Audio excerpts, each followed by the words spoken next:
আসসালামু আলাইকুম মাই Excellency views. সবাই কেমন আছো?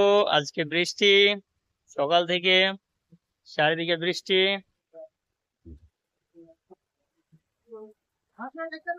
এই দেখো, তোমরা দেখে নাও, যা কান্ধি পেট্রোল পাম্প, সামনে বাস স্ট্যান্ড। এটা হচ্ছে ভারত পেট্রোলিয়াম, আর এটা হচ্ছে যে ইন্ডিয়ান।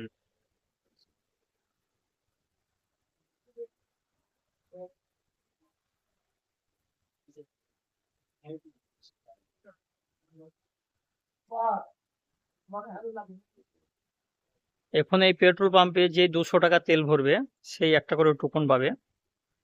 এই পেট্রোল পাম্পের পুজোর অফার, যারা প্রত্যেকে 200 টাকা তেল ভরবে একটা করে টুকন পাবে। সামনে 2-3 দিন পরে খেলা হবে।